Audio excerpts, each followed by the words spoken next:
Goeiedag, ek is Mani van Bloemfontein. Dit is vandag maandag die 19de November 2025. Ons doen die nuus in kollig en ons hoofopskrif vir vandag sê: Operasie Dodula vra dat Palestynse vlugtelinge teruggestuur moet word. Nuus hooftrekke vir vandag: G20 beraad, AfriForum het verskeie versoeke. Operasie Dodula vra dat Palestyne teruggestuur word. Egpaar in Appington aangeval, man sterf en huis aan die brand gesteek. Engeland klop die All Blacks in 'n rillerwedstryd. Springbokke wen Azuris met 14 manne in sy span. Besigye wen Valencia MotoGP op sy Aprilia. Operasie Dodula eis dat die regering sy besluit om Palestynse asielsoekers die land binnelaat te laat terugtrek. Volgens inligting in die openbare domein was hierdie vlugte nie oorspronklik geskeduleer nie en reëlings vir hulle landing blyk eers op die nippertjie deur die betrokke owerhede getref te gewees het. Ons doen 'n beroep op die minister van internasionale betrekkinge en samewerking, Ronald Tamola, om streng verifikasie en siftingsprosesse af te dwing en te verseker dat hierdie asielsoekers eerder naburige Midde-Oosterse lande geakkommodeer kan word. Altesaam 153 Palestyne het donderdag op 'n vlug van Nairobi, Kenia op die OR Tambo lughawe in Kempton Park aangekom. 'n Groep van 130 Palestyne is laat donderdag aan in die land toegelaat nadat die ander 23 reeds na hulle finale bestemmings vertrek het, so die GBO gesê. Operasie Dodula sê die asielsoekers se aankoms kom op 'n ongemaklike tyd. Suid-Afrika is tans gasheer vir die G20 leiersberaad en die aanvaarding van ongeverifieerde asielsoekers op hierdie tydstip kan ongemak vir deelnemende lande veroorsaak en onnodige veiligheidsrisiko's inhou. 'n Graad 1 leerling met 'n groot glimlag en een van sy ma's is donderdag in 'n huis in Centurion, Gauteng dood aangetref. Janie Lee, hofmeester, en Simon Wilken het versmoor weens die rook en aseming nadat houtskool in 'n skottelbraai in die huis aan die brand gesteek is. Al die vensters en deure was toe. 'n Nooddienswerker wat eers op die toneel was, het dit beamoen. Die laerskool Vida Park, waar Simon in die skool was, het die nuus Vrydagoggend op Facebook bekend gemaak. Simon se onderwyseresse het hulde aan hom gebring in kommentaar op die skool se Facebook-plasing. Jy was 'n groot seun, maar 'n ou klein hartjie gehad. Die kampus is reeds so leeg sonder jou groot glimlag, het sy gesê. Hofmeester se 3 hondjies het die voorval oorleef. Hulle is na die Swartkops Dierehospitaal in Centurion gebring in 'n plasing by 'n fondsinsamelingspoging. Blyk dat dit dwergkeuse hondjies is. AfriForum het die G20 lande versoek om met diplomatieke gesprekke met die Suid-Afrikaanse regering te vra dat eiendomsreg in Suid-Afrika gerespekteer word en dat dit daadwerklik opgetree word om plaasmoorde te bekamp. Die G20 leiersberaad begin van dese week by Nasrek. Volgens Kriel het plaasmoorde en die gebrek aan respek vir eiendomsreg in Suid-Afrika reeds 'n direkte negatiewe impak op die komende beraad gehad, aangesien Amerika besluit het om die beraad weens hierdie knelpunte te boikot. Die miskenning van eiendomsreg in plekke soos Zimbabwe en Venezuela het 'n groot lyding vir die gewone mense van daardie lande teweeggebring. Hyperinflasie, werkloosheid en groeiende armoede het daarna gevolg. President Cyril Ramaphosa moet versoek word om die Kiel de Boer dreensang, wat 'n oproep tot etniese geweld teen Afrikaners is, onvoorwaardelik te veroordeel. Die Suid-Afrikaanse regering moet 'n mens erkenning gee aan die feit dat plaasmoorde gepaard gaan met buitensporige marteling en geweld en plaasmoorde moet tot prioriteitsmisdade verklaar word. 'n Egpaar van Appington is Saterdagoggend vroeg in hulle meentuis in 'n woonkompleks aangeval deur 'n man wat daarna die huis aan die brand gesteek het. Annie Miller, wat 82 jaar oud was, is dood nadat hy veelvuldige steekwonde opgedoen het en sy vrou Debbie, wat 72 jaar oud is ernstig aangerand. Mulder sê sy het in 'n stadium na die voordeur probeer vlug, maar die aanvaller het haar bewusteloos geslaan en sy onthou Annie het verbede met die aanvaller geveg. My man is dood, het sy herhaaldelik geskree. Die egpaar se buurman het Saterdagoggend onraad vermoed toe hy rook by die huis en uitkom het. Hy het later die huis se deur oopgebreek om toegang te verkry. Die nooddienste, brandweer en polisie is ontbied wat binne minute op hierdie toneel was. Mulder het gesê, hoewel die aanvaller nie aan haar bekend is nie, dink sy het hom al voorheen in die dorp gesien. Annie was vir 40 jaar in die diens van die Suid-Afrikaanse polisie-diens gewees. Die polisie in Appington se hoofwegpatrollie en ander lede het 'n verdagte binne ure by sy huis in die omgewing van die Kalahari winkelsentrum in hegtenis geneem. Die polisie het glo artikels wat aan die Miller egpaar behoort het in die persoon se besit gevind. Dit is in hierdie stadium onduidelik hoe toegang tot die Miller-egpaar se huis verkry is. Die verdagte sal na verwagting vandag in die Landdroshof in Appington verskyn. 10 mense is Saterdagoggend dood in 'n busongeluk tussen 'n bus en 'n vragmotor op die N8 buite Bloemfontein. Die ongeluk het om 06:35 tussen Botshabelo en Bloemfontein gebeur. Nog 'n passasier wat oorleef het, sê ook hy baie dooie mense rondom hom gesien en is baie dankbaar dat sy lewe gespaar is. 7 mans en 3 vroue is op die toneel doodverklaar en 6 insittendes is in 'n kritieke toestand op die toneel verwyder. Nog 19 insittendes het geringe beserings opgedoen. Die beseerdes is onderskeidelik na Boesamet, Pelenomi en Botshabelo Hospitaal vervoer. Interstate Bus Lines, die eienaar van die bus, het ook by ongeluk gereageer. George Mogotu, uitvoerende hoof van hierdie busdiens, sê die maatskappy is diep bedroef oor hierdie ongeluk. Hy sê die busdiens werk nou saam met die nooddiens en die polisie soos die situasie homself ontvou. Hy moedig motoriste aan om versigtig te bestuur gedurende hierdie feestyd en om alle padreëls ook te gehoorsaam. Leiders se verklaring was die Departement van Gemeenskapsveiligheid, Paaie en Vervoer, die plaaslike munisipaliteit, moslimgemeenskap en Rastafari beweging by die gebedsdiens teenwoordig gewees. Dit was 'n lang pad na vryheid vir oud-president Nelson Mandela, maar ook 'n lang pad vir die TV-nuusman Clarence Kuyter, toe hy met Mandela se vrylating uit die Victor Verster gevangenis op 11 Februarie 1990 vir 'n uur en 'n half uit niks die ligtyd moes gevul het. Kuyter wat op 17 Oktober sy 80ste verjaarsdag gevier het en wie se gehoor die laaste jare erg verswak het, is Vrydag nag oorlede. Hy word oorleef deur sy vrou Francis, met wie hy in 1991 getroud is. Kuyter was oorspronklik van Cradock in die Oos-Kaap, waar hy in die Cradock Boys High School, nou die CHS, gematrikuleer het en daarna 'n BA-graad in sosiale wetenskappe aan die Universiteit van die Vrystaat verwerf het. Hy het toe van 1967 tot 1996 by die SAIK as 'n joernalis gewerk. Hy was 29 jaar lang 'n politieke en buitelandse korrespondent vir die Openbare Uitsaaier en het verslag gedoen van plekke oor Europa en Brittanje heen. Hy het ook 'n parlementêre verslaggewer gewees, nuusanker, asook aktualiteitsvervaardiger en 'n aanbieder. Die veteraan uitsaaier, Rian Kruiwagen, wat dekades lank saam met Kuyter gewerk het, sê hy was 'n uiters betroubare, toegewyde en vriendelike joernalis gewees. Vrystaat Landbou is baie opkommerd oor skerp toename in back and closure gevalle in die provinsie terwyl enstowwe in die Vrystaat vinnig verminder. Vredelvol Maltitz, visiepresident van hierdie organisasie, het aan die koerante gesê die jongste syfers laat 'n ernstige rooi lig flikker. Nog 17 bevestigde gevalle is Vrydag deur die provinsiale departement van landbou en landelike ontwikkeling aangekondig. Dit bring die totale geval bevestigde gevalle in hierdie provinsie op 91 te staan, 'n styging van sowat 33% binne 8 dae. 'n Bydraende faktor tot die verspreiding is dat die polisie nie voldoende mannekrag het om te keer dat diere onwettig van besmette gebiede af verskuif word nie. Ons hoor gereeld van diere wat steeds uit kwarantainegebiede verskuif word. Dit ondermyn alle pogings om hierdie virus te beheer, het hy gesê.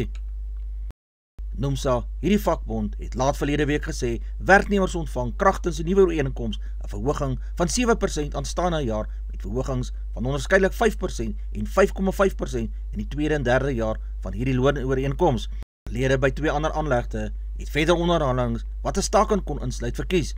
Met die komende G20 leiersberaad as agtergrond, meen die vakbond die regering moet dringend aandag skenk aan veral sy handelsbetrekkinge met China en Indië, wat ook BRICS-vennote is. Die getal voertuie wat sedert 2018 van China en Indië ingevoer is, het inderdaad die hoogte ingeskiet, met verskeie bronne wat dui op 'n groeisyfer van sowat 47% oor die afgelope 8 jaar. Volgens die Nasionale Vereniging van Motorvervaardigers NAMSA het Indië en China gesamentlik 74% van al Suid-Afrika se nuwe passasiers en ligte vragmotors ingevoer met handelsname soos Chery, Haval, Mahindra en Suzuki, 'n Japaneese handelsnaam wat baie van sy uitvoereenhede in Indië vervaardig, wat toenemend gewild is onder plaaslike verbruikers. Suid-Afrika se kriptogeesdriftiges kan voortaan nog 'n digitale geldeenheid oorweeg vir alledaagse betalings. Supermoney SA het verlede week die ZAR Supercoin bekendgestel, die land se eerste sogenaamde stablecoin wat volgens 'n vernaamde plaaslike bank ondersteun word. Stablecoin sal dalk vir die meeste Suid-Afrikaners onbekend wees. Dit is 'n digitale geldeenheid wat aan die waarde van 'n meer tradisionele kommoditeit of geldeenheid se prys gekoppel moet word. In die ZAR Supercoin se geval is sy waarde aan die rand vasgepen en 1 ZAR Supercoin bly R1. Die munt sal aanvanklik op Luno se plaaslike gelisensieerde crypto-bate diensverskaffer beskikbaar wees en later ook via Supermoney se eie digitale beursie. Die kleinhandelgroep het spesifiek daarop gewys dat jonger kopers en toeriste hierdie funksie gebruik vir klein daaglikse aankope soos kruide en nuusware. Die ZAR Supercoin is ontwerp om digitale geld en blokkettingstegnologie deel van Suid-Afrikaners se daaglikse lewe te kan maak. Bezetjie wat ook verlede week in Portugal as die wenner uitgetree het dus gister vir Aprilia sy eerste opeenvolgende Grand Prix seges besorg. Die Italianer se derde plek was ook die eerste keer dat Aprilia in die kampioenskap se top 3 geëindig het. Fernandez het Alex Marquez, die wenner van Saterdag se blitsren, in die 12de ronde verbygesteek om die tweede plek in te neem, steeds meer as 'n sekonde agter Bezetjie.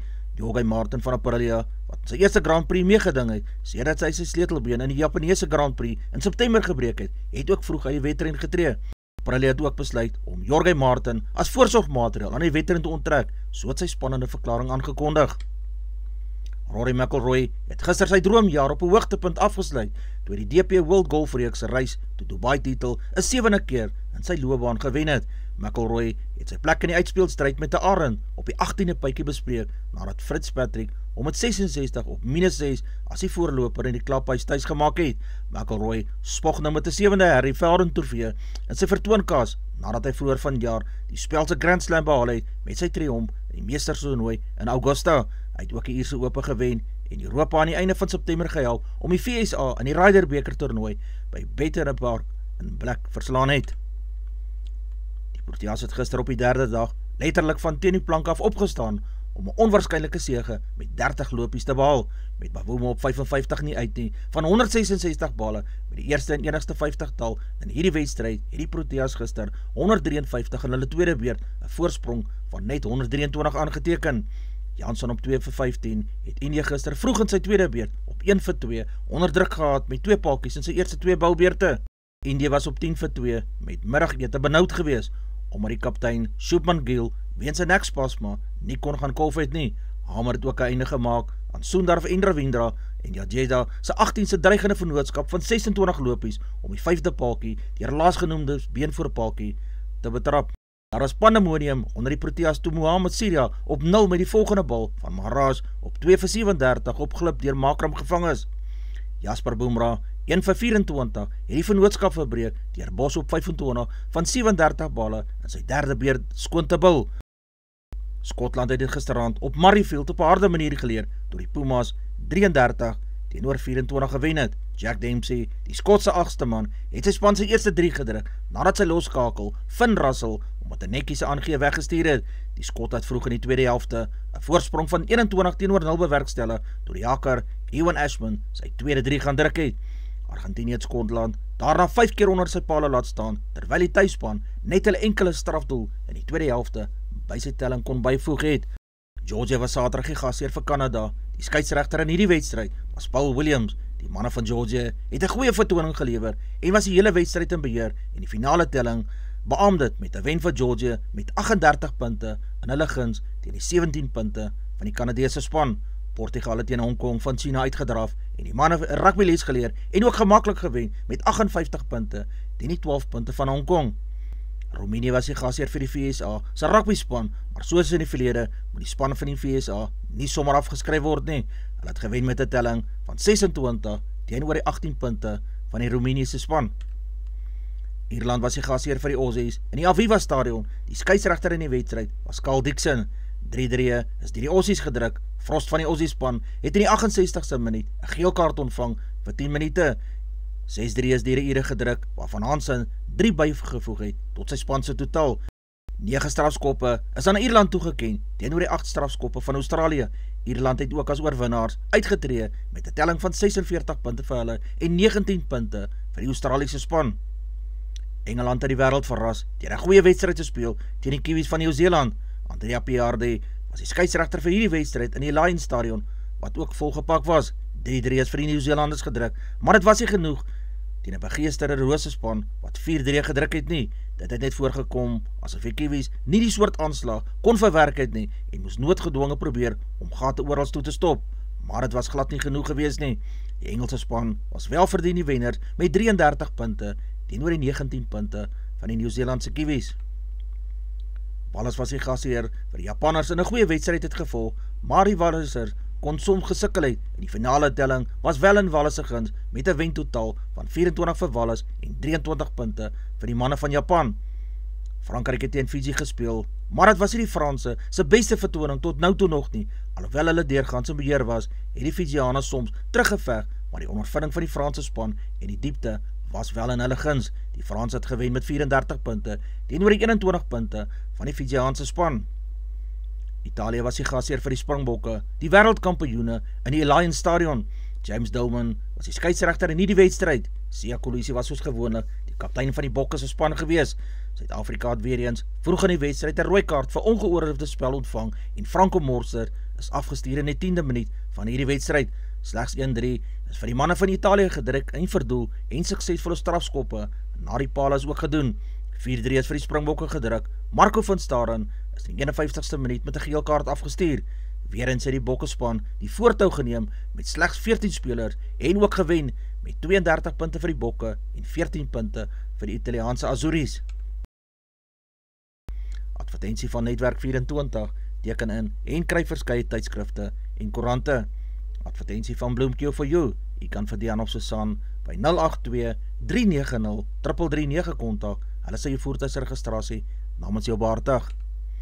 Ons weerberig vir die streek. Messina 16-18, Polokwane 12-16, Lephalale 14-16, Mbombela 13-15, Mahikeng 13-20, Pretoria 13-17, Johannesburg 11-16, Ermelo 7-10, Galagadi 21-32, Gaborone 14-19, Richards Bay 16-21, Pietermaritzburg 11-16, Durban 15-20, Port St. John's 13-20, Pongola 13-18, Maputo 16-18, Bethlehem 7-20, Bloemfontein 11-25, Allewal Noord 9-26, Welkom 12-21, Vryburg 14-27, Kimberley 15-28, Appington 20-33, Prieska 18-31, Springbok 17-32, Karasburg 20-34, Keetmanshoop 21-33, Mariental 22-33, Alexanderbaai 13-20,